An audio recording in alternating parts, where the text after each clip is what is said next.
My name is Norman Ray Fitz. I'm a writer, but more than that, I'm a storyteller. I'm going to talk for a few moments about a script that I wrote several years ago. The title is Memories. Now, the reason I had for writing this, the initial idea was to have a character that I could evolve from what they are into something a little better than what they are. Now, the character name in this particular case was Amanda Thorpe. She was a 19-year-old young lady who, quite frankly, wasn't worth the powder it'd take to blow her up.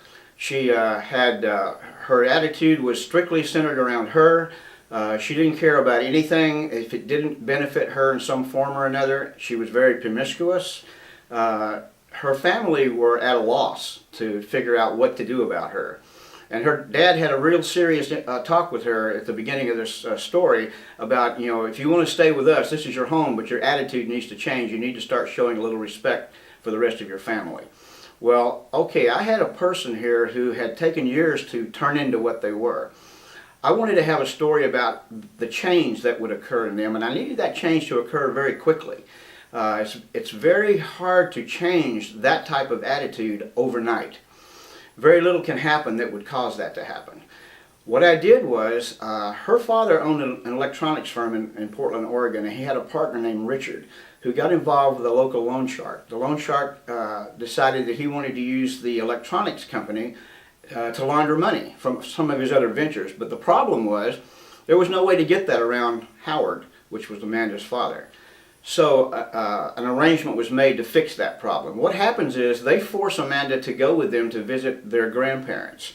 They're driving along a mountain road in Oregon, and this is a moment of opportunity for the guy who's trying to figure out exactly how to make this happen, and he runs their car off into a ravine. The car falls into the ravine. Amanda is the only survivor, and the only reason she survives is she's thrown from the car.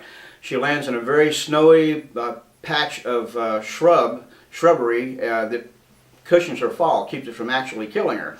She does break her arm. Now the car is lying there in the ravine. She gets up and she starts wandering towards the car because she can see her brother sticking out of one of the windows. Just about the time she gets there, the car explodes. The concussion throws her back to where she started. The concussion itself basically erases her memory.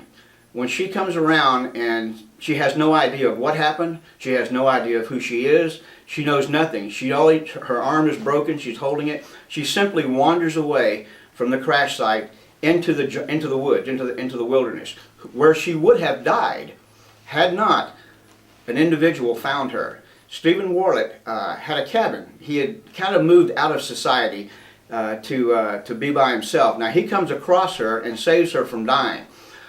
She also has, like I said, no memory of who she was, and she very quickly becomes somewhat attached to Stephen because he's the only person she knows. And the simple fact that he managed to save her life gave her a little bit of trust in what he did. The story is based around them going back. Her grandparents are part of the search that they're looking for. They know she was with the car. They can't find her. Anyway, basically Stephen goes back to Portland with her. She wants Stephen to go because he's her only anchor to reality. And the story is them trying to rediscover who she is. Now the problem is the guy who arranged for the accident knows there's a living witness to this. And things, basically what it boils down to is Stephen is about the only thing standing between her and a shallow grave in the Oregon wilds. And the story basically evolves. She begins to see who she is, begins to see who she was. And because of what's happened to her, she's sort of outside looking in on what she used to be. And she doesn't like what she used to be. And a relationship through this story, a relationship does form between Amanda and Stephen. They actually fall in love with one another. It's a little bit unusual because she's 19 and he's 31. But that gave him the maturity to control basically what was going on.